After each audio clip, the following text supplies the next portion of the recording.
अच्छा, ईरानी, यूनानी, ये पहले आए थे या बाद में आए थे? इनसे पहले आए थे। मैं ये पूछ रहा हूँ,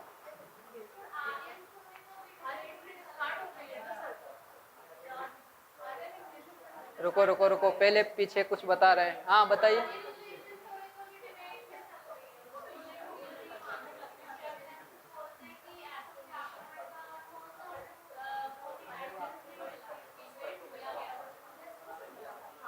सही बात है, आर्यों की जो थ्योरी है वो विवादित रही है। चलिए तो आप ये बताएं, हमें मेंशन किसका मिलता है कि भाई पहले ये व्यक्ति आए हैं? अलेक्जेंडर भारत तक नहीं आया था वो।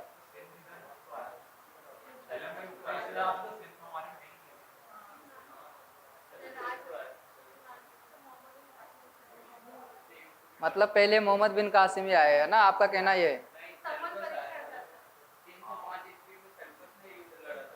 सेल्यूकस।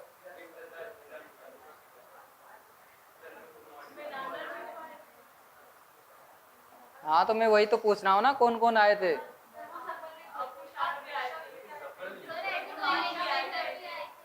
भारत में तो रहे थे ना वो भारत में आकर ही बस गए थे बाद में तो, है ना? तो शुरुआत कहाँ से हो जाती है? ये चलो ये बताए, ये लोग तो आ गए, लेकिन ये आए क्यों? ऐसा क्या था भारत में?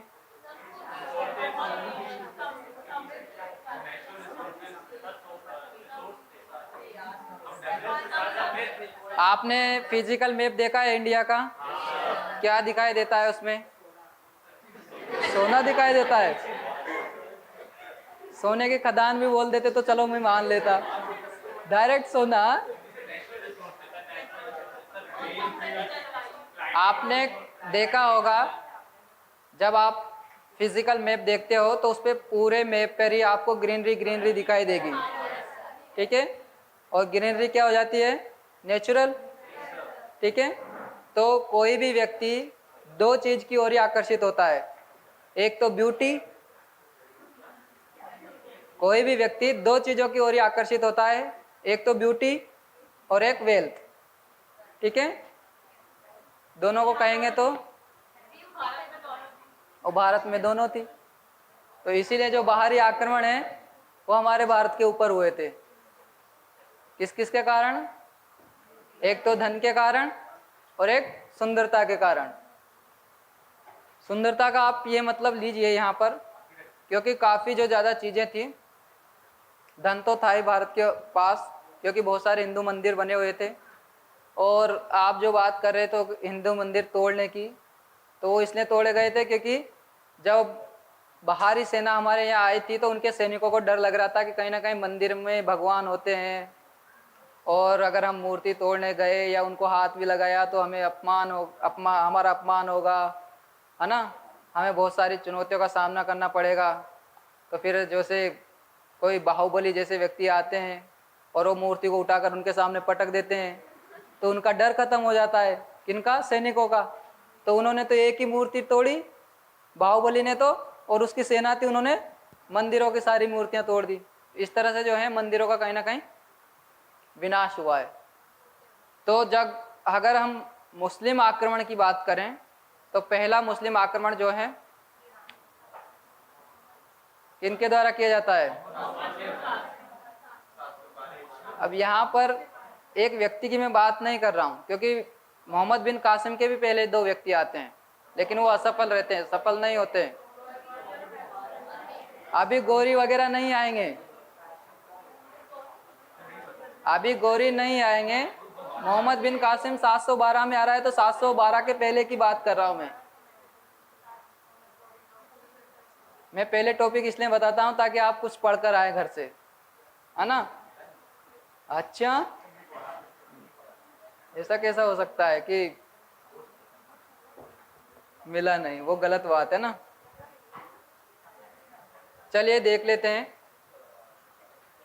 अगर हम बात करें भारत की, तो भारत में पहले जो है अरब आते हैं। मैं मुस्लिम की और तुर्कों की बात कर रहा हूँ ना, क्योंकि आने में तो देखो, अगर हम बात करें इंडो ग्रीक आते हैं। इंडो ग्रीक का जो मुख्य जो शासक होता है वो मिलिंद होता है, ठीक है, मिनांडर उसको बोला जाता है। मिलिंद हम भारतीय लोग उसको बोलते हैं, ठीक है, हिंदी अर्थ जो है मिलिंद होता है, बल्कि उसका जो नाम होता है वो मिनांडर होता है। इंडो ग्रीक के बाद में शक आते हैं। शकों का जो राजा प्रमुख रुद्रदामन। कुषाण अलग से वंश से, है ना, कुषाण का जो राजा होता है वो कनिष्क। 4 डायनेस्टियां तो वही हो गई। उसके बाद में भी कुछ लोग आते हैं, है ना, पल्लव आते हैं, और पल्लवों के बाद ये तो भारत के ही होते हैं, चालुक्य, राष्ट्रकूट, प्रतिहार, ये भारत के ही वंश थे। शक बता चुके हैं ना। इनके बाद में बहुत आते हैं, जैसे ईरानी है, तुर्की है ना, और इसके अलावा भी अगर आप बात करो तो मंगोल भी आते हैं, ठीक है, अफगानी भी आते हैं, और वर्तमान में आतंकवादी भी आते हैं। ये भी बाहरी है ना, है बाहरी, लेकिन वो आकर अपने यहाँ आतंकवाद करते हैं, है ना। कुछ उनकी विचारधाराएं हैं वो अलग होती है, इसलिए, है ना, क्योंकि विचारधारा का युद्ध किसका होता है, विचारों का ही तो होता है। अगर विचार नहीं मिलेंगे तो युद्ध होना स्टार्ट, कोल्ड वार जिसको बोल दें, वो विचार नहीं मिल रहे तो वो भी कोल्ड वार इसीलिए हो रहा है। व्यापार युद्ध भी एक देश के विचार दूसरे देश से नहीं मिलते तो वो भी व्यापार युद्ध जैसी स्थितियां बन जाती है। कहने का अर्थ यह है, अगर हम बात करें मध्यकालीन भारत की, तो मध्यकालीन भारत को हम मानते हैं 712 ईस्वी से, ठीक है। 712 ईस्वी के बाद में ही क्या है, हमें 712 एडी के बाद में एक तो अरब, इसके अलावा तुर्क, ये दोनों ही जो हैं कहीं ना कहीं जो आक्रमण है भारत के ऊपर होते हैं। और इसमें से भी जो श्रेय जाता है भारत के ऊपर जो आक्रमण का, वो अरबों का नहीं जाता, वो जाता है तुर्क का, ठीक है, समझ आया। दोनों ही आक्रमण जो है, क्योंकि जो अरब आक्रमण है वो केवल कहाँ तक आता है, सिंध तक, ठीक है, और सिंध में उस समय जो शासन था वो किसका था, दाहिर का। अब ये दाहिर कौन था, किसका रिश्तेदार था, सिंध प्रांत का राजा था, गुजरात तक क्षेत्र था। वंश कौन सा था इनका, हाँ हिंदू तो थे, बिल्कुल, है ना, वंश की पूछ रहा हूं मैं। ये ब्राह्मण वंश से थे, कौन, दाहिर।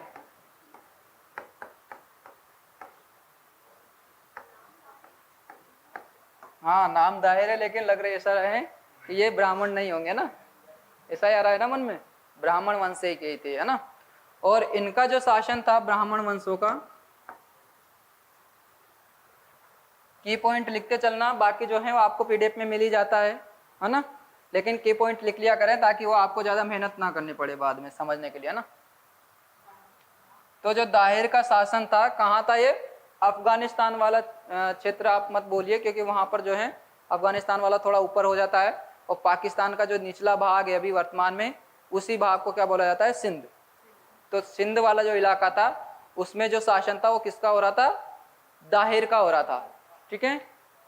अब इनकी जो कुछ शक्तियां हैं, या फिर आप कह लीजिए कि जो कुछ घटनाएं ऐसी घटती है इस समय वर्तमान में, ठीक है, यानी कि इस समय में कुछ ऐसी घटनाएं होती है जो क्या करती है, अरबों को मजबूर करती है भारत की ओर बढ़ने के लिए। बढ़ने का मतलब यह है कि यहाँ पर जो है ऐसा नहीं है कि अरब पहली बार आए हैं, कुछ अरब व्यापारी भी पहले क्या करने आते थे, यहाँ पर व्यापार करने आते थे। और व्यापार करने के दौरान ही क्या है, कुछ जहाज जो है उनके लूट लिए जाते हैं। और लूटने का जो अर्थ है, यहाँ पर एक देवल बंदरगाह होता है, कहाँ पर, सिंध का जो निचला भाग है वहीं पर, है ना।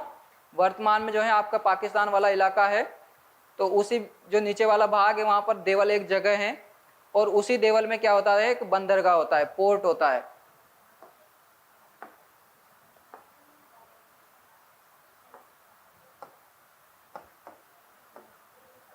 देवल एक जगह है, इसी के नाम पर जो है इस बंदरगाह का नाम भी देवल ही पड़ गया, है ना।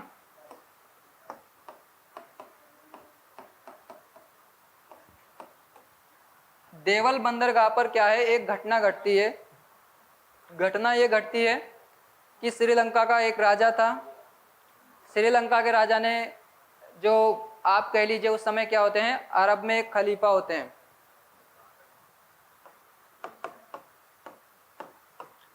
अरब में एक खलीफा थे, खलीफा का नाम था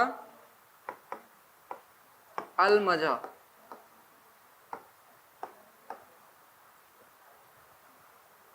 अल मजा को क्या करता है, बहुत सारे गिफ्ट भेजता है। कुछ मुस्लिम जो व्यक्ति थे उन, वे क्या है, जो श्रीलंका है, श्रीलंका में जो युद्ध जैसी स्थितियां बन जाती है तो उसमें कई लोग जो मारे जाते हैं, तो उनकी कुछ बेटियां होती है, उनको भी वो वापस भेजने की कोशिश करता है। कौन? श्रीलंका का राजा। और श्रीलंका का राजा जब उनको भेजता है तो क्या होते हैं, अब वो किस मार्ग से जाता है, आपका हिंद महासागर से होते। तो जब अरब सागर की ओर जाता है तो अरब सागर में जो पाकिस्तान वाला जो अभी इलाका है, तो वहीं पर जो देवल बंदरगाह है, तो उसी जगह पर क्या कर दिया जाता है, उस जहाज को लूट लिया जाता है। और वहां पर किसका शासन था उस समय? दाहिर का था। तो दाहिर से क्या है, वो बोलते हैं कि भाई दाहिर, हमारा जहाज आपकी सीमा में लूटा गया है, या तो आप क्या करो, जिन्होंने लूटा है उनको दंड दो, या हमें कुछ जो हर्जाना है, हर्जाने की राशि पहुंचाओ। तो दाहिर थोड़े अलग टाइप के व्यक्ति थे, ब्राह्मण तो थे ही, क्यों हम तुर्कों से डरें या अरबों से डरें। उसने अपनी बताई, उन्होंने साफ मना कर दिया कि भाई देखिए, क्षेत्र भी हमारा, लूटने वाले भी हमारे, लेकिन इस संबंध में मैं कोई उन पर प्रतिक्रिया नहीं करूँगा। तो फिर वो क्या करते हैं, उनको थोड़ा गुस्सा आता है कि भाई हम क्या हैं, खलीफा हैं, और खलीफा की बेइज्जती कौन सहेगा, है ना। तो खलीफा जो क्या करते हैं, पहले इस खलीफा का थोड़ा मतलब समझ लीजिए। जो इस्लाम है, इस्लाम में खलीफा को जो ऐसा माना जाता है कि ये क्या है, ईश्वर के द्वारा या पैगंबर होते हैं, जिनको डायरेक्ट क्या कर दिया है, भेजा गया है या उनको नियुक्त किया गया है ना। एक पद होता है ना खलीफा का।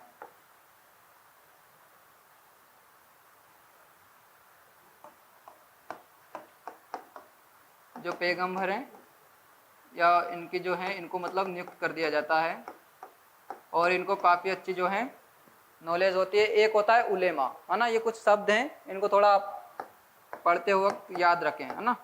उलेमा जो होता है वो सीखने वाला होता है, जिसने कोई चीज़ उसने सीखी है, सीख कर उसने मतलब क्या किया, उसको चीज़ों को वो अप्लाई करता है ना।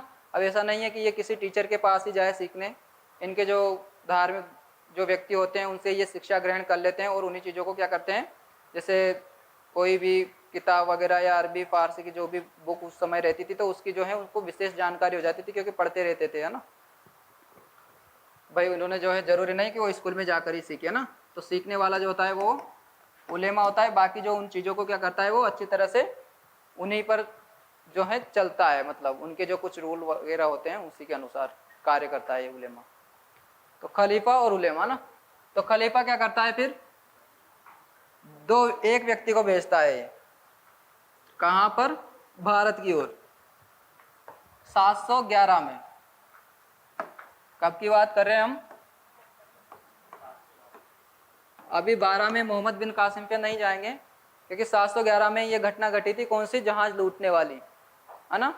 जहाज जो लूटा गया था वो तो और भी पहले लूटा गया था, लेकिन उनको जब पता लगता है, पहले ये पत्र भेजते हैं, फिर पत्रों का जवाब आने का इंतजार करते हैं कि भाई दाहिर क्या कहेगा।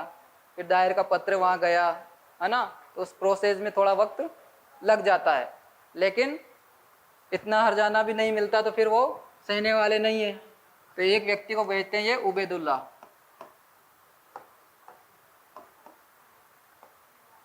इनको ये 70 या फिर आप कह लीजिए 711, है ना, 711। तो इसमें क्या है, इनको भेजा जाता है उबैदुल्लाह को। और जो इस समय मोहम्मद बिन कासिम थे, वो कहीं और अभियान कर रहे थे, क्योंकि जो यूरोप के देश है ना, तो यूरोप के जो स्पेन वगैरह थे उस समय के, तो उस समय जो स्पेन में वो क्या कर रहा था, अभियान कर रहा था मोहम्मद बिन कासिम।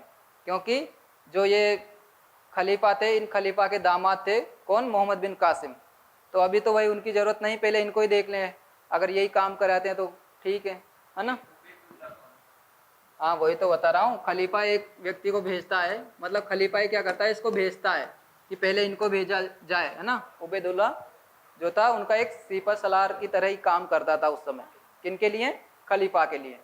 तो खलीफा पहले इनको भेजते हैं, लेकिन ये भी असफल हो जाते हैं। ये उस समय जो है भारत की तरफ बढ़ते तो हैं, लेकिन कुछ एरिया में आकर ये इनकी मृत्यु हो जाती है ना। इनके बाद में भी एक व्यक्ति आते हैं, बेदुल, ये भी 711 में आते हैं। अब यहाँ पर जो प्रोसेस है वो थोड़ी लगातार चल रही थी, है ना। जैसे उनको पता लगा कि उबैदुल्ला की मौत हो गई, उन्होंने हाथों हाथ एक दूसरा व्यक्ति और भेज दिया, ठीक है। किसको भेज दिया, बुदेला को या बेदुल, है ना। तो ये दोनों जो व्यक्ति हैं ये क्या होते हैं, असफल ही होते हैं ना। अब दो व्यक्ति असफल हो गए, इन्होंने कहा कि किसी व्यक्ति, दमदार व्यक्ति को भेजें। अब तो एक 17 वर्ष का एक लड़के को ये क्या करता है, फिर भारत की ओर भेजता है।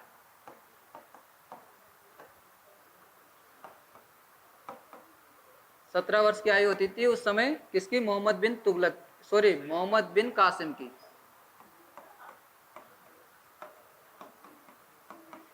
पागल बादशाह का नाम निकल गया ना।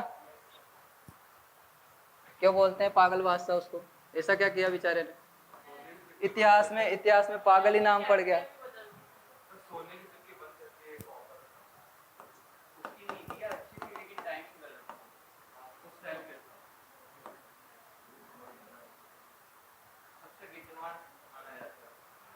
उसके दूरदर्शी सोचते, लेकिन कहीं ना कहीं ज्यादा होशियारी है, कहीं ना कहीं भारी पड़ गई उसको ना।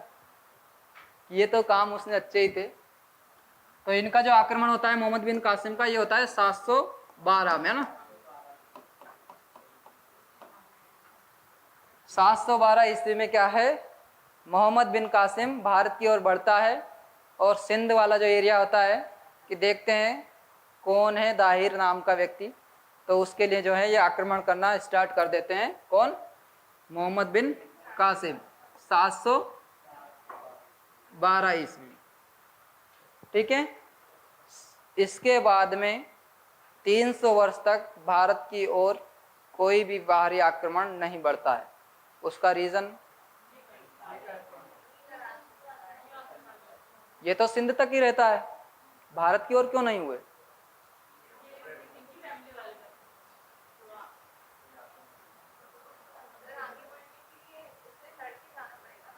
इससे लड़के जाना पड़ेगा, ये भी तो खुद बढ़ सकता था ना। क्यों नहीं, खलीफा ने मना कर दिया था क्या कि भाई आगे मत जाना, ये क्यों नहीं बढ़ा। भारत की स्थिति को तो याद कर लो थोड़ी की देर के लिए, भारत में क्या चल रहा था उस समय। 3 बड़ी शक्तियां थी भारत के अंदर उस समय, 8वीं शताब्दी को याद करो। इसीलिए मैंने आपको राजवंश पहले पढ़ा दिए, ताकि आपको ज्यादा दिक्कत ना हो सोचने के लिए, लेकिन पुराना रिवाइज करो तब ना।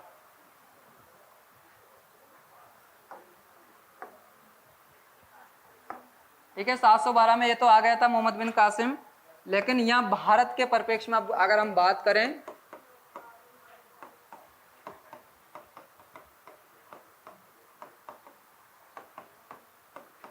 भारत की राजनीतिक दशा,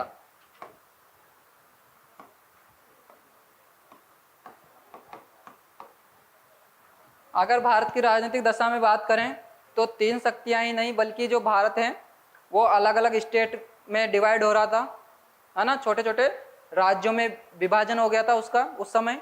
इसके अलावा अगर हम बात करें तो कोई भी ऐसी शक्ति नहीं थी जिसने पूरे भारत पर उस समय राज किया हो, ऐसी कोई भी सुप्रीम पावर नहीं थी उस समय, है ना। क्योंकि गुर्जर, प्रतिहार और पाल वंश, ये 3 शक्तियां तो थी, और राष्ट्रकूट भी थे। तो इन्हीं के मध्य क्या हो रहे थे उस समय, संघर्ष हो रहे थे, किसके, कन्नौज वाले रीजन के लिए। हर्षवर्धन भी था, है ना। हर्षवर्धन की मृत्यु के बाद में कन्नौज संघर्ष जो है स्टार्ट होते हैं। तो यहाँ पर बहुत सारे ऐसे जो राज्य थे जो अलग अलग क्षेत्रों में क्या कर रहे थे, शासन कर रहे थे। एक बार नाम लिख लीजिए उनका, मैप से भी समझ लेंगे। देखो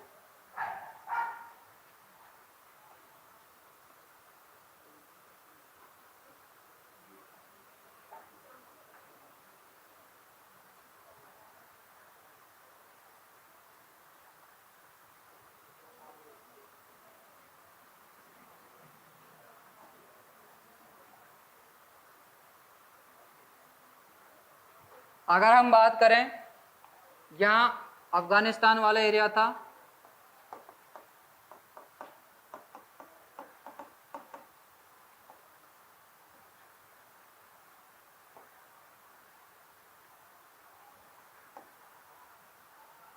ये आपका नीचे वाला सिंध है, ये आपका कश्मीर है, कश्मीर के अलावा आप यहाँ पर कर लीजिए बंगाल वाला रीजन,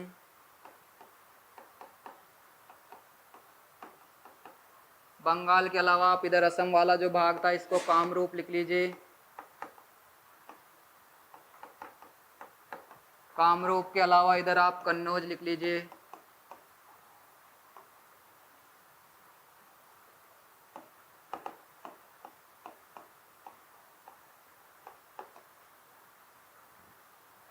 कन्नौज के अलावा थानेश्वर नहीं,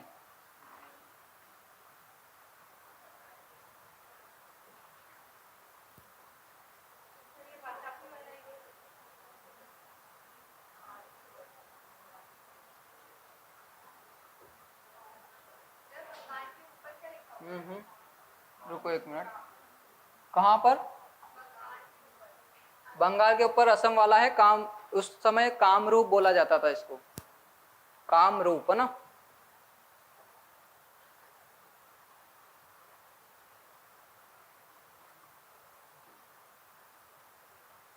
दिखाई नहीं दे रहा होगा,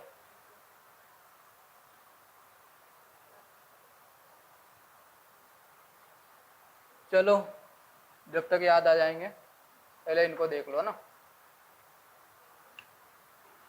अब आप मुझे ये बताएं, अफगानिस्तान की अगर हम बात करें, ठीक है, अफगानिस्तान में उस समय जो वंश था ब्राह्मण वंश था, ठीक है, और कहीं ना कहीं अगर हम अभी वर्तमान में जो बात करते हैं कश्मीर पंडितों की, है ना, तो कुछ जो लोग हैं वो अफगानिस्तान वाले रीजन से ही निकल कर आए थे उस समय और कश्मीर में आकर वो रुक गए थे, ठीक है। तो जो आपके जो मुस्लिम कुछ इतिहासकार हैं उन्होंने इतिहास जो लिखा है तो उसमें जो काबुल है या काबुल या जाबुल, उनको कहा है किनको, जो हिंदूशाही साम्राज्य के लोग थे, ठीक है। पूरा जो अफगानिस्तान वाला रीजन था उसको क्या बोला उन्होंने, हिंदू साम्राज्य बोला, और उनको काबुल या जाबुल साम्राज्य के जो लोग हैं उनको संज्ञा दी है इसके रूप में, जो आपका कौन से में रीजन में था वो अफगानिस्तान वाले में। इसके अलावा सिंध पर भी दाहिर का आक्रमण था उस समय, है ना, यहाँ पर भी कुछ जो ब्राह्मण वंश थे इन्हीं के आसपास के एरिया में, तो यहाँ पर भी किसका एरिया हो गया था, ब्राह्मणों का हो गया था। तीसरे की अगर हम बात करें कश्मीर वाले की, तो कश्मीर वाला भी देखो, अगर आप 7वीं शताब्दी की अगर हम बात करें तो यहाँ पर मैंने आपको कारकोट वंश पढ़ाया था ना, किसने एस्टेब्लिश किया था, फाउंडर कौन था, ललितादित्य तो मेन रूलर था उसका। हाँ आवाज तो आ रही है, थोड़ा जोर से बोले, लेकिन साहस तो करते हो लेकिन डरते हो ना, दोनों ही बातें हो गए ना। देखो यहाँ पर जो कश्मीर में होते हैं राजा उस समय, दुर्लभ वर्धन, है ना, दुर्लभक तो इसके उत्तराधिकारी होते हैं, जो दुर्लभ वन है वर्धन, ये क्या करते हैं उस समय कारकोट वंश की स्थापना कर देते हैं। जो आपके दुर्लभ वर्धन के ही उत्तराधिकारी होते हैं कौन, दुर्लभक, ठीक है। ये भी आपके 632 से लेकर 682 यहाँ तक शासन करते हैं। इन्हीं के बाद में आपके आते हैं लालादित्य या ललितादित्य।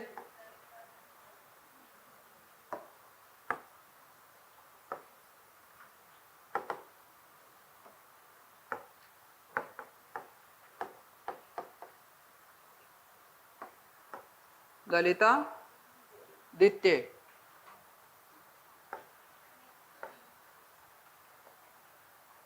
ललितादित्य के पीछे भी कुछ था, मुक्तपीड़ या मुक्तापीड़। और ललितादित्य भी क्या करते हैं, एक भव्य मंदिर का निर्माण करवाते हैं, सूर्य मंदिर का।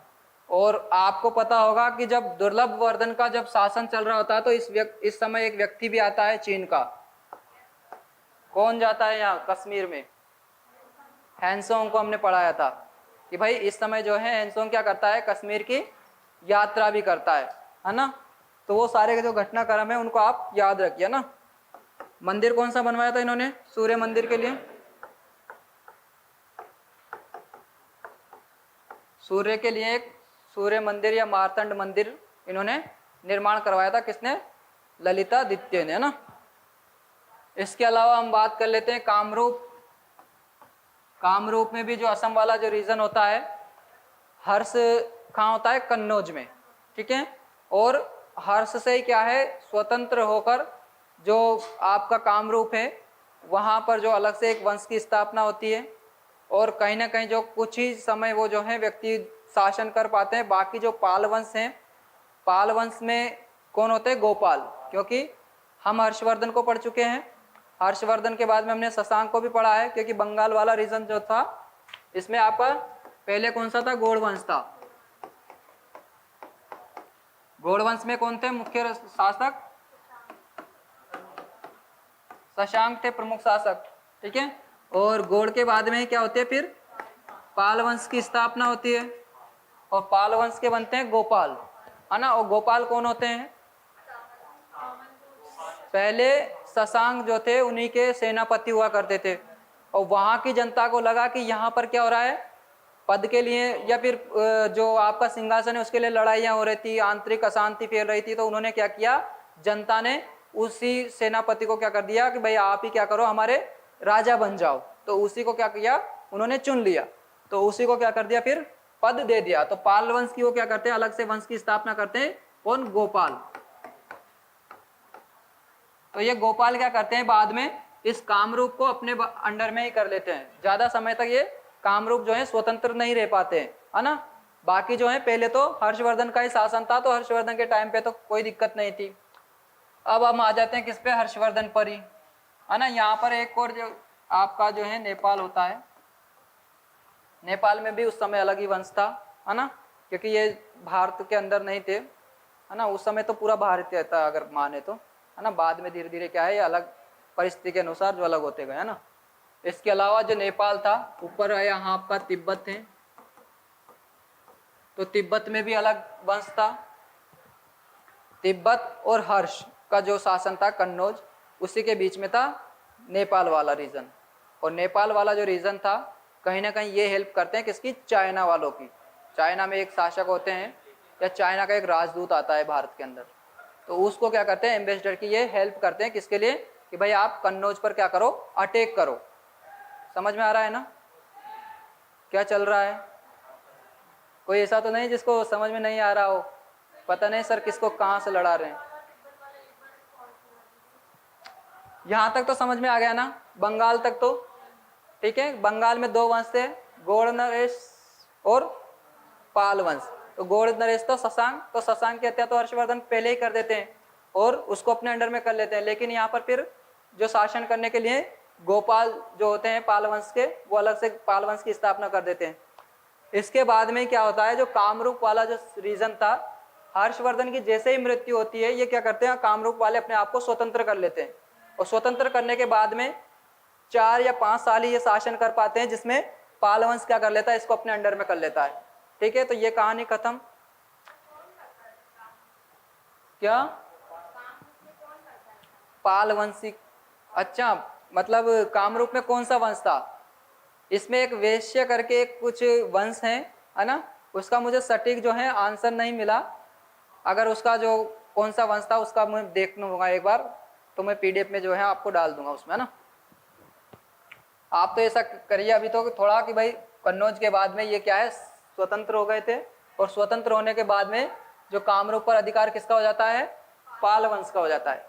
और जैसे ही पाल वंश का इस पे अधिकार हो गया तो कन्नौज पर जो है अब ये इसका इलाका थोड़ा छोटा हो गया, और जैसे इलाका छोटा हुआ तो फिर त्रिपक्षीय संघर्ष जो है यहाँ स्टार्ट हो जाते हैं।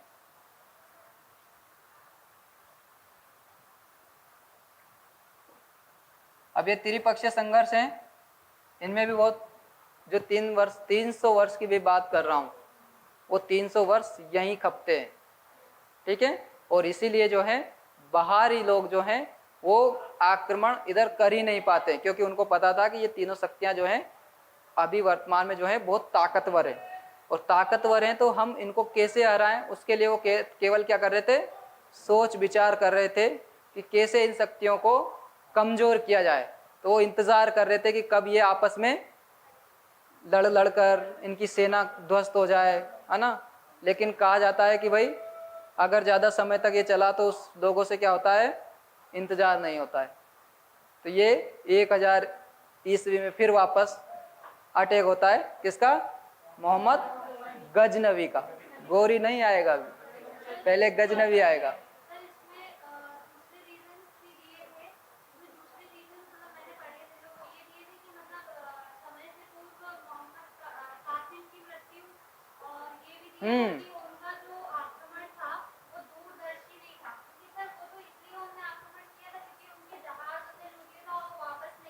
जी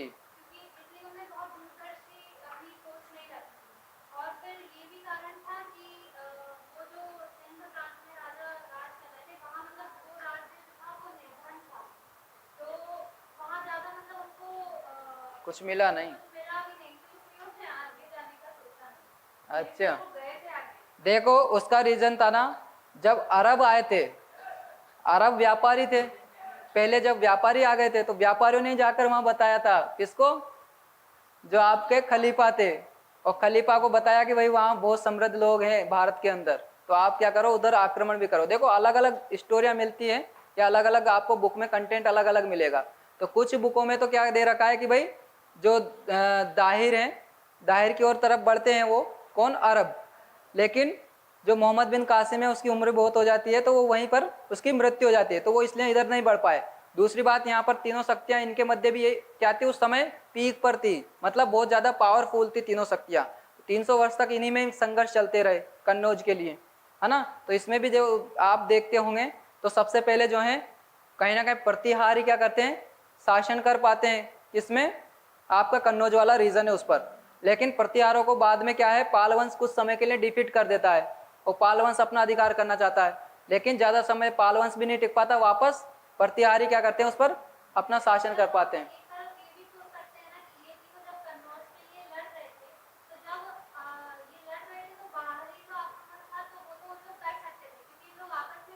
नहीं कर तो सकते थे, लेकिन उनको डर था, उनको डर इसलिए था कि भाई ये शक्तियां क्या है, पावरफुल हैं, तो वो इंतजार कर रहे थे कि कहीं ना कहीं ये कमजोर पड़े तब जाकर हम क्या करें, अटैक करें, क्योंकि कोई भी व्यक्ति जली हुई आग में नहीं कूदता। समझ पा रहे हो ना आप, है ना। बुझ जाएगी, देखो बुझने का इंतजार वो कर रहे थे, कहीं ना कहीं ये आग बुझे तब हम क्या करें, एंट्री करें, ठीक है। लेकिन उनके साथ क्या होता है, वो इंतजार करते रहते हैं, तो इधर जो मोहम्मद कासिम होता है उसकी क्या हो जाती है, डेथ हो जाती है, तो वो क्या है, इधर नहीं बढ़ पाता है, ठीक है। बाकी जो है यहाँ पर जो संघर्ष है वो तो चलते रहते हैं। फिर बाद में जो है गजनवी आता है 1000 ईस्वी में, ठीक है। और 1000 ईस्वी में जब उसकी एंट्री होती है तो उसको हम थोड़ा बाद में पढ़ेंगे, लेकिन इसके कुछ मुख्य मुख्य क्या है, इन्होंने अभियान जो करे थे, किसने, मोहम्मद बिन कासिम ने, अलग अलग जगह हुए थे, क्योंकि पहला जैसे अपन डायरेक्ट वो देवल पे नहीं आया था भाई। जो अगर हम बात करें देवल पे किस रास्ते से आया था, रास्ता पता है आपको, जो मोहम्मद बिन कासिम आया था वो किस रास्ते से आया था, सिंध कहाँ है, मैं पूछ रहा हूँ।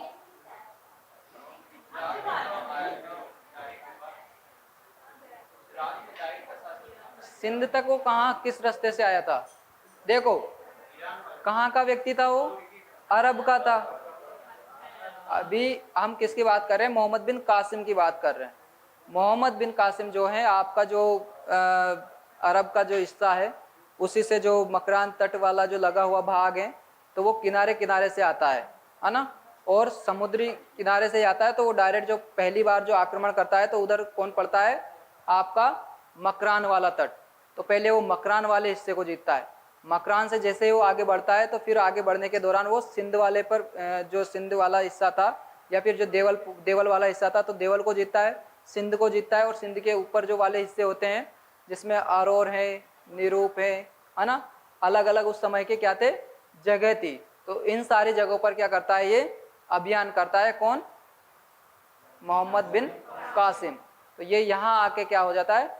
रुक जाता है। और रुकने का कारण यही था कि बाहरी जो मतलब जो हमारे भारत की जो स्थितियाँ थी उस समय वो काफ़ी राजाओं की जो शक्तियाँ थी उसका प्रचार प्रसार हो रहा था, उनके मध्य युद्ध हो रहे थे। तो उनके चर्चा जो थे बाहरी लोगों को पता लग रहे थे कि भाई वहाँ एक कैसी स्थिति है कैसी नहीं है, इसलिए वो आगे नहीं बढ़े थे उस समय, है ना। 300 वर्ष तक फिर क्या चलता है यहाँ पर हमारे भारत के अंदर? त्रिपक्षीय संघर्ष चलते हैं। किस किस के मध्य?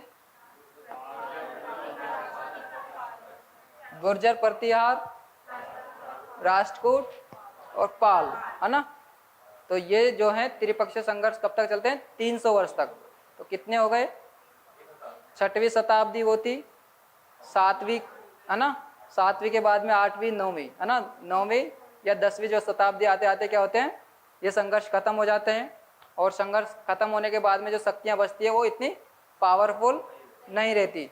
और पावरफुल शक्ति नहीं थी तो कुछ शक्तियों को तो उन्होंने अपनी तरफ मिलाया और बाद में कुछ शक्तियों को क्या किया?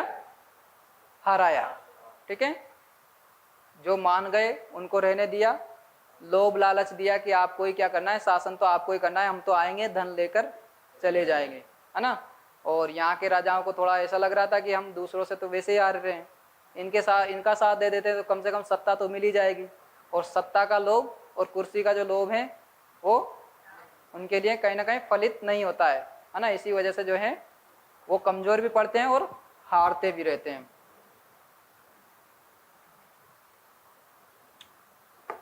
अब इनके जो एक एक करके जो अभियान हुए थे उनकी हम बात कर लेते हैं।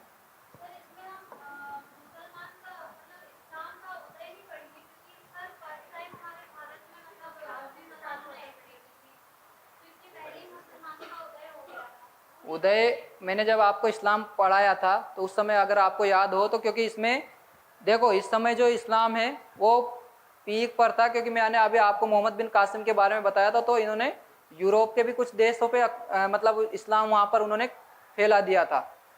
एशिया के कुछ भाग थे वहाँ पर भी ईसाई धर्म जो है इस्लाम जो है फैल चुका था।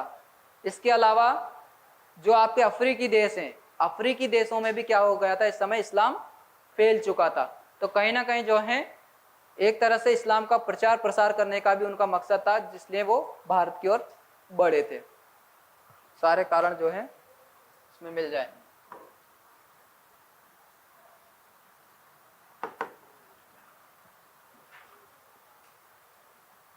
इस तरह के दिखाई देते हैं अरब, है ना। जो अरबों का सिंध पर आक्रमण हुआ है, क्योंकि अब्दाली वगैरह उनको अगर देखोगे तो वो तो और भी धांसू दिखेंगे ना। दिखाई तो दे रहा है ना पीछे। तो सिंध पर जो अरब का आक्रमण होता है वो कब होता है? अगर असफल की बात करें तो 711 में किस किसने किया था? एक तो उबैदुल्ला थे और एक बेदुल्ला। दोनों के क्या होते हैं? असफल आक्रमण होते हैं। लेकिन सफल आक्रमण किसका माना जाता है? मोहम्मद बिन कासिम का, है ना। वही क्या होता है? सफल होता है। 17 वर्ष का लड़का था, दामाद किसका था? वो खलीफा का, अल मजा का। उसने कहा कि चलो अब दामाद को ही भेजा जाए, है ना। और दामाद तो है ही है, हारेगा तो उसकी बेइज्जती हो जाएगी। तो पूरी शक्ति से वो पूरी सेना को क्या कर गया? लेकर आया और उसने आसानी से दाहिर को हराने में वो सफल रहा ना। तो इसलिए जो है अच्छे काम करने वालों को इतिहास में याद रखा जाता है ना। तो पहला जो आक्रमण हुआ था अरब का और तुर्कों का हुआ था।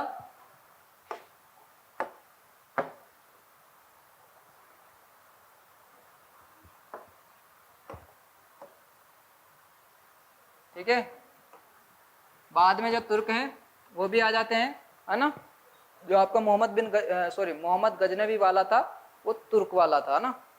अब ये दोनों ही देशों की तो आपको लोकेशन पता है ना, क्योंकि सऊदी अरब वाला जाता जो आपका अफ्रीकी वाला जो तट है ना, उससे जो ये लगा हुआ जो है आपका अरब इलाका था, और अरब के ऊपर ही आप यहाँ देखोगे तो तुर्की आपको मिलेगा। ठीक है, तो वो खलीफा कहाँ का था, अरब का था। और बाद में जो तुर्की वालों को भी पता लगता है कि यार अरब वाले बढ़ चुके हैं कहाँ पर, सिंध की ओर, तो हम भी क्यों पीछे रहें। ये लोग तो यहीं तक पहुंच पाए, लेकिन ये इससे भी आगे गए, है ना। कंपटीशन चल रहा था एक तरह से, है ना। तो मोहम्मद जो गजनवी होता है वो और आगे जाता है। तो ये आपका अरब पेनिसुला है, यहीं आपका जो है ईरान वाला है, और यहीं अफगानिस्तान पाकिस्तान, तो इसी वाले जो रास्ते से, समुद्री वाले रास्ते से जाता है कौन, मोहम्मद बिन कासिम। ठीक है,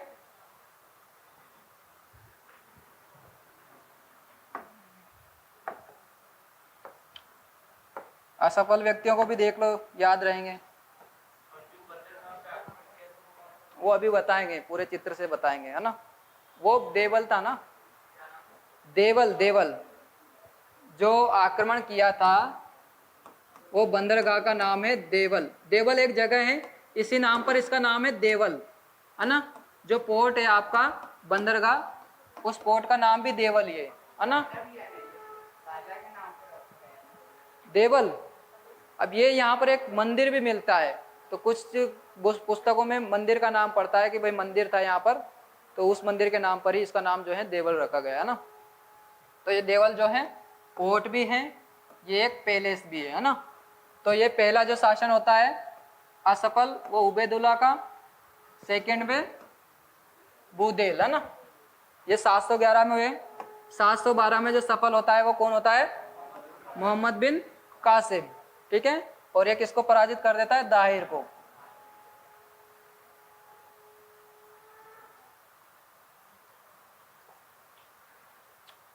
ठीक है, एशिया पे, अफ्रीका और यूरोप वाले जो भाग थे उस समय के, तो इन्होंने क्या कर दिया, उस पर इस्लाम को क्या कर दिया था इन्होंने, प्रचार प्रसार के लिए जो है उन्होंने मतलब कुछ देशों के जो विभिन्न भाग थे उन पर आक्रमण तो कर दिया था, लेकिन भारत पे उस तरह से ये आक्रमण नहीं कर पाए, और ना ही उस समय तक जो है इस्लाम ज़्यादा उसका प्रचार प्रसार भी उस समय नहीं होता है। बाद के जो व्यक्ति हैं आते रहते हैं तो वो करते हैं। तो यहाँ पर इसका जो रीज़न था वो क्या था कि 712 के दौरान ही कुछ हमारे यहाँ पर गुर्जर प्रतिहार, राष्ट्रकूट और चालुक्य, इनकी जो शक्तियाँ थी ये बढ़ रही थी, है ना।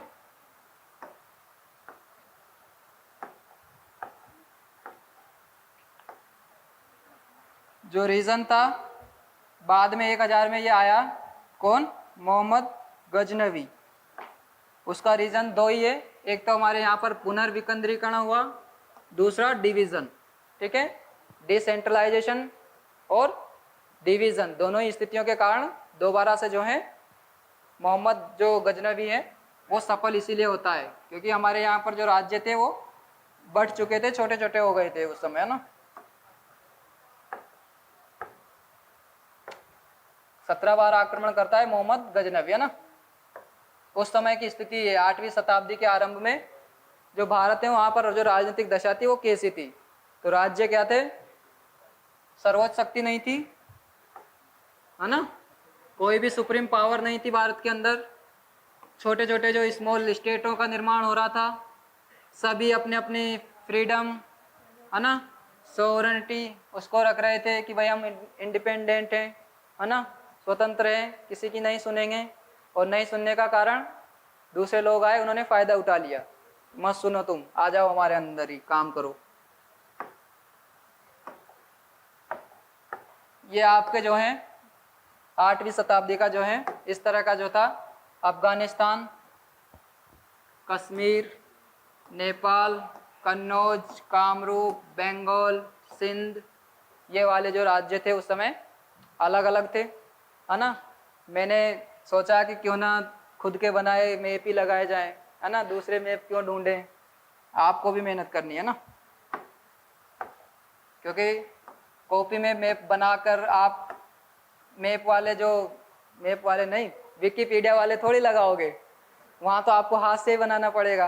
तो अभी से क्या करो, आदत, जितना काम का है वो आप उतना सा बना लीजिए। जरूरी नहीं कि आप पूरा ही मैप बनाएं, या अगर आप इतना सा भी अगर इसको बनाकर आ जाओगे, आधा या यहाँ तक का जो है हिस्सा आप बना सकते हो। जरूरी नहीं कि आप दक्षिण वाला भी बनाएं।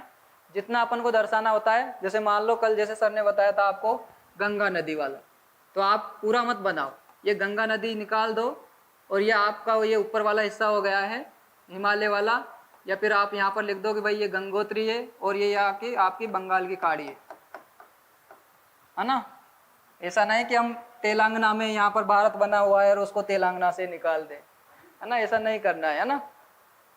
कुछ बच्चों के मैप देखे थे मैंने कल, अब आप बच्चे नहीं रहे, आप एक एस्पिरेंट बन गए, है ना। तो इतना समझो कि भाई गंगा जो है यहाँ से नहीं निकलेगी।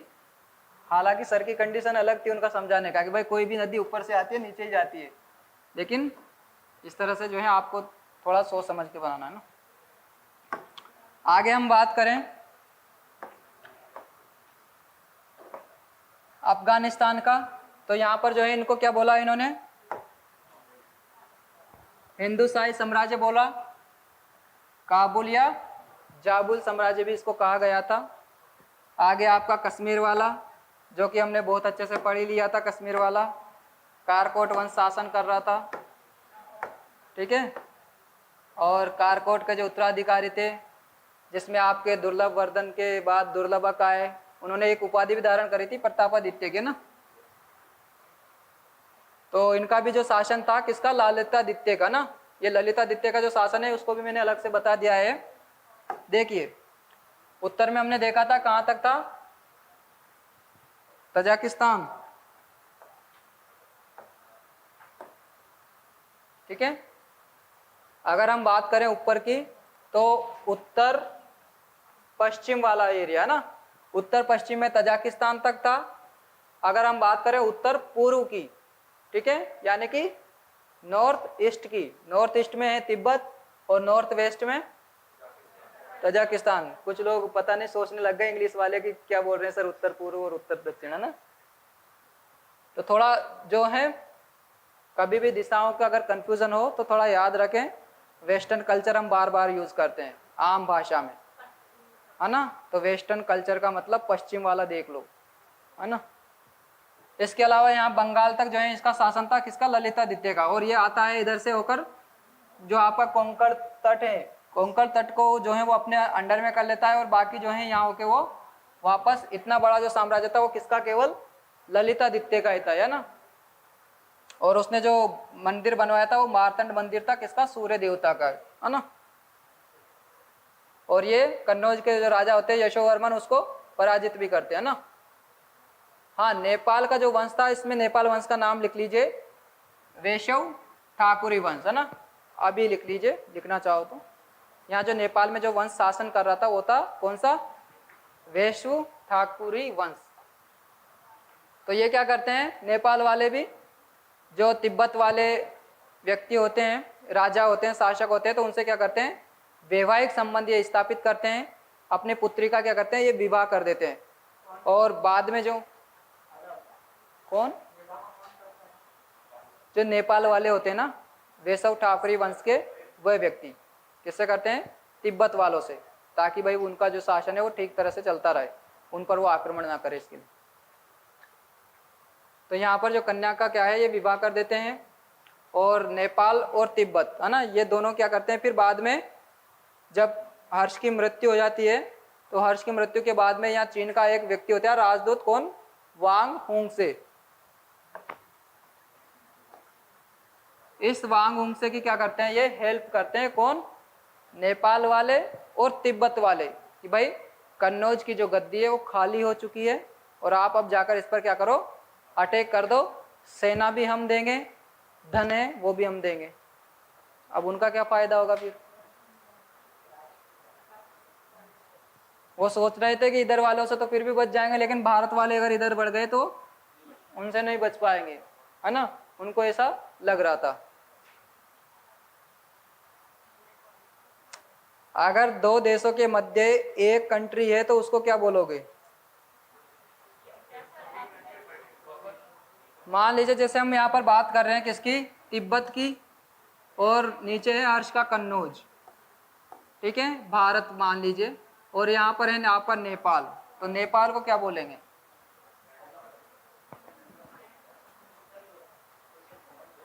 बहुत चर्चा में रहते हैं ये सब।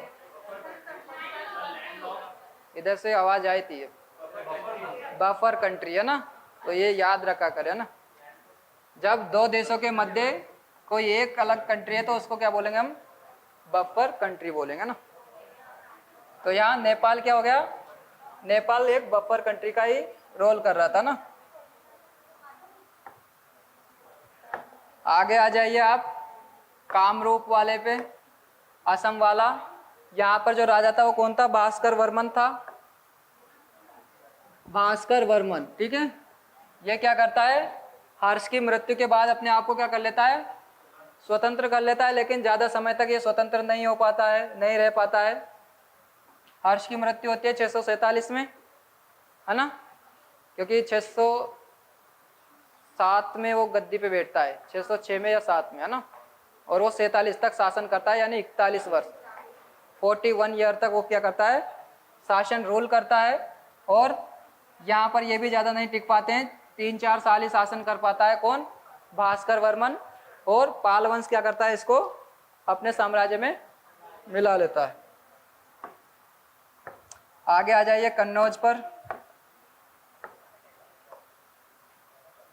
कन्नौज में हर्ष की मृत्यु के बाद में एक स्थानीय रूलर होता है, अर्जुन, ठीक है, अर्जुन होता है। लेकिन अर्जुन को कौन डिफीट करते हैं फिर बाद में?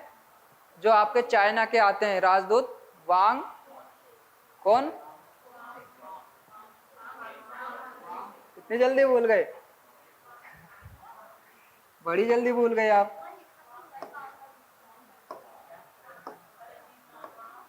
वांग उंग से, है ना, कुछ चीजें हैं, है ना, बार बार रटते रटते याद होगी, है ना। आपका कसूर नहीं है, नाम ऐसे ही है ना। आप भी घर वालों में किसी का रख सकते हो, है ना, कि भाई कम से कम हमें राजाओं के नाम तो याद हो जाएंगे।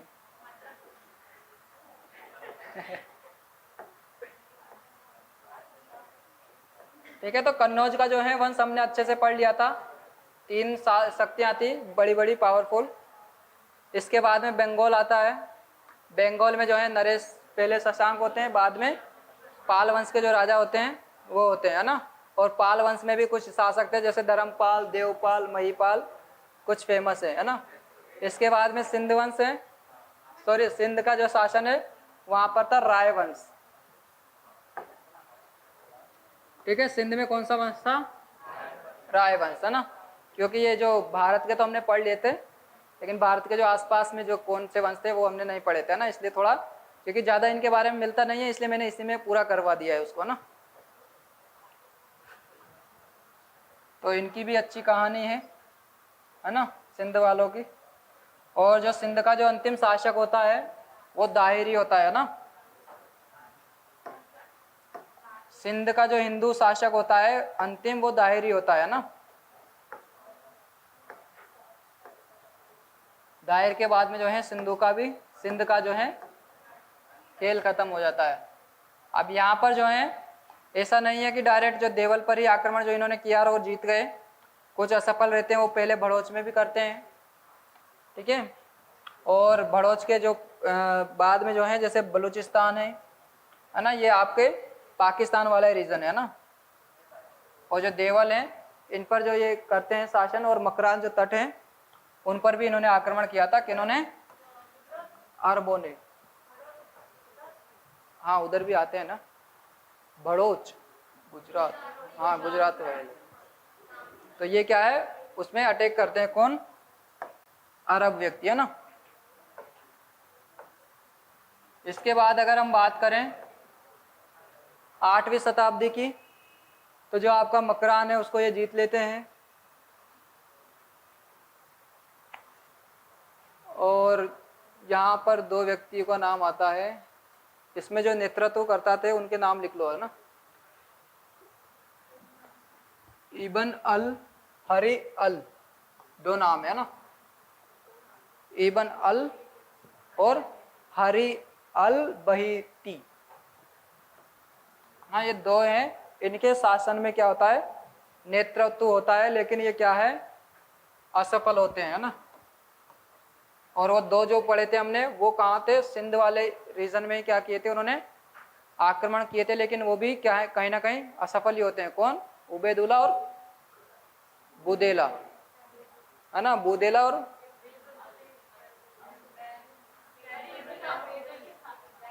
क्या,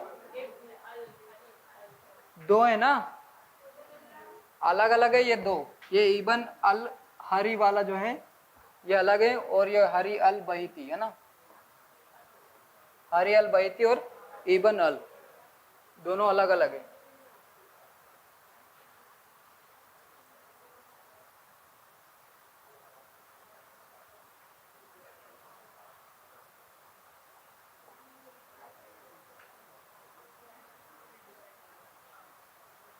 ठीक है, सफल आक्रमण वही था 712 वाला। ठीक है, ये कुछ कारण जो मैंने है लिख दिए थे, क्योंकि जो समुद्री लुटेरे हैं, एक तो वही कारण होता है, वो उनकी जो मुस्लिम लोग थे उनकी जो कहीं ना कहीं कन्या वगैरह थी उनको वो भेजते हैं, राजा जो होते हैं कहाँ के, श्रीलंका के। और कुछ पुस्तकों में ऐसा भी मिलता है कि जो श्रीलंका का राजा था उसने क्या कर दिया था, इस्लाम कबूल कर लिया था, तो वो बाद में जो है कुछ गिफ्ट वगैरह है वो भी भेजते हैं, लेकिन उनको रास्ते में ही जो लूट लिया जाता है। तो वो इस कारण क्या है, नाराज हो जाता है खलीफा, और वो आक्रमण के लिए भेज देता है मोहम्मद बिन कासिम को। और दूसरा जो है, इस्लाम धर्म का जो प्रचार प्रसार करने का जो था, और धनवान जो धनराशि है उसको भी ये इनका कहीं ना कहीं अपने पास में होना चाहिए, ऐसी इनकी सोच थी।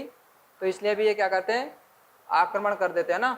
अफ्रीका, यूरोप जैसे विशाल क्षेत्रों पर भी इनका जब आक्रमण हो जाता है। ये कुछ इनके अभियान है जिसमें देवल है वो प्रमुख है। मकरान के रास्ते से आता है ये कौन, मोहम्मद बिन कासिम। और ये देवल जो बंदरगाह है उस बंदरगाह पर पहुंचता है और उसको ही क्या करता है, पहले कंट्रोल में लेता है ना, देवल को ही। और देवल में भी क्या होता है कि जो इनके, देखो भाई ऐसे तो भाई हम हार जाएंगे, है ना, ये भी दिमाग लगाता है मोहम्मद बिन कासिम कि पहले वालों ने ऐसी गलती क्या करी जो हमें नहीं करनी है। तो पहले वाले क्या हुए, डायरेक्ट ही भिड़ गए, है ना। तो अब हम डायरेक्ट नहीं भिड़ेंगे, पहले क्या करेंगे, इनका जो सेनापति है या सिपह सलार है उनको क्या करेंगे, हम अपने अंडर करेंगे और उसको लालच देंगे, किसकी, सत्ता का। तो वो उसको क्या करते हैं, ये क्या होते हैं, सफल होते हैं उसमें, है ना, कूटनीति लगाते हैं, थोड़ी डिप्लोमेसी खेलते हैं। तो डिप्लोमेसी के कारण जो है उसको अपनी ओर कर देते हैं, सिपह सलार को, और इसको हरा देते हैं ना, दाहिर को। इसके बाद में जो है नीरोन है, नीरोन को भी ये क्या करते हैं, अपने अंडर में कर लेते हैं। यहाँ पर ये होता है कि यहाँ बौद्ध धर्म के जो भिक्षु थे वही निवास कर रहे थे, और बौद्ध क्या थे, बिल्कुल शांति प्रिय थे। तो उन्होंने पहले ही अपनी जो कहीं ना कहीं उनको कि भाई हम युद्ध नहीं करेंगे, हम आपकी जो है ऐसे ही कबूल कर लेते हैं कि भाई आप हमें क्या करो, हमारे यहाँ पर शासन करो, सत्ता को संभाल लो, है ना। तो ये भी क्या करते हैं, अधीनता स्वीकार कर लेते हैं ना। नीरून वाला इलाका है इस वाले में। अगला है सेवन अभियान। सेवन अभियान में दाहिर का ही चचेरा भाई होता है, और चचेरा भाई जो है ये भी क्या है, युद्ध तो लड़ता है लेकिन युद्ध जीत नहीं पाता है। तो ये भी क्या करता है, अधीनता स्वीकार कर लेता है ना। ये दाहिर का ही चचेरा भाई होता है सहबन में ना। इसके अलावा रावर है। रावर में भी जो मोहम्मद बिन कासिम है वो सिंध नदी पर जो राजा दाहिर है उस पर ही आक्रमण करता है डायरेक्ट, और उसकी सेना को ये हरा देता है ना। तो दाहिर को भी मतलब एक तरह से लगा है कि पहली बार जो है किसी व्यक्ति ने हमारे ऊपर इतने खतरनाक तरीके से आक्रमण किया है, तो दाहिर को भी इससे काफ़ी इफेक्ट पड़ता है ना। पहली बार उसके साथ ऐसा हो रहा था, क्योंकि इससे पहले कोई भी शक्ति उसको क्या कर पाई थी, डिफीट नहीं कर पाई थी। इसके बाद में ब्राह्मणावाद होता है। तो ब्राह्मणावाद में इसका जो दूसरा पुत्र होता है दाहिर का ही, जय सिंह, है ना। तो जय सिंह पर क्या करता है, अटैक करता है कौन, मोहम्मद बिन कासिम। तो इनके मध्य भी बहुत सारा खतरनाक वाला युद्ध होता है, हजारों लाखों लोगों की संख्या में मारे जाते हैं इनके। और यहाँ पर जो इनकी दूसरी विधवा होती है किसकी, दाहिर की, है ना। जो पहली विधवा होती है दाहिर की, वो तो क्या है, खुद शासन करती है, लेकिन कुछ ही हद तक वो लड़ पाती है, लेकिन बाद में उसको लगता है कि अब मेरी जो है शक्ति कम हो रही है, तो फिर वो क्या कर लेती है, जौहर प्रथा के द्वारा अपने प्राण त्याग देती है ना। सेकंड जो विधवा होती है इनकी रानी लाड देवी, तो इसको क्या करता है, जो मोहम्मद बिन कासिम है, इनकी दो पुत्रियां भी होती है, किनकी, रानी की, है ना। दाहिर की दो पुत्रियां होती है, एक तो परमल देवी और एक सूर्य देवी, इनको भी ये क्या करता है, बंदी बना लेता है मोहम्मद बिन कासिम। आगे है अरोरा अभियान। अरोरा अभियान जो है, इसमें इसका एक अलोरा भी मिलता है ना, अलोर भी मिलता है नाम कहीं कहीं, तो आप दोनों ही लिख लीजिए ना, आरोर और अलोर। तो यहाँ पर जो है दाहिर का ही बेटा होता है दूसरा, वो क्या करता है, मोहम्मद बिन कासिम जो अब आक्रमण करता है, तो इसने भी क्या कर दिया था, इसको पराजित कर दिया है ना। अगला करता है मुल्तान में, है ना। मुल्तान वाला जो नगर था उसकी तरफ ये बढ़ता है, तो यहाँ पर भी क्या है, इसको बहुत काफ़ी जो है स्वर्ण मिलता है, और इसी के कारण मुल्तान का एक और नाम है स्वर्णगिरी या स्वर्ण नगरी, है ना। मुल्तान का ही नाम है स्वर्ण नगरी, है ना। काफ़ी सोना इसको यहाँ से प्राप्त होता है मोहम्मद बिन कासिम को। तो सिंध और मुल्तान की विजय के बाद में जो है मोहम्मद बिन कासिम जो है शेष भारत को जीतने की वो योजना तो बनाने लगता है, लेकिन क्या हो जाती है, इसकी मृत्यु हो जाती है ना। मोहम्मद बिन कासिम की क्या हो जाती है, वहीं पर मृत्यु हो जाती है ना। तो ये जो है आपके प्रमुख अभियान हो गए, ये वाले आपके जो है चित्र में मिल जाएंगे ना। ये आपका देवल बंदरगाह था, यहीं देख पा रहे हैं पीछे तक, ठीक है। जो आपका देवल बंदरगाह है, ये वाला एरिया है, पहले तरफ इसी तरफ बढ़ता है, बाद में जो है सिंध की ओर, ब्रह्माबाद की ओर, रावर की ओर और पंजाब से होते हुए ये आपका जो है पाकिस्तान वाले जो पश्चिमी पंजाब की बात कर रहे हैं ना, ईस्ट पंजाब। और मकरान वाला जो तट है, इसी मकरान वाले तट से क्या करता है, ये एंट्री करता है कौन, मोहम्मद बिन कासिम, है ना। तो ये इसके क्या है, अभियान हो गए। ज़्यादा हो गया है क्या, कुछ चीज़ें तो याद ही नहीं रही होगी, है ना। इनमें से आप एक बार पीडीएफ को पढ़कर की पॉइंट निकालिएगा ना, वो मेरा पूरा इसलिए बनाने का रहता है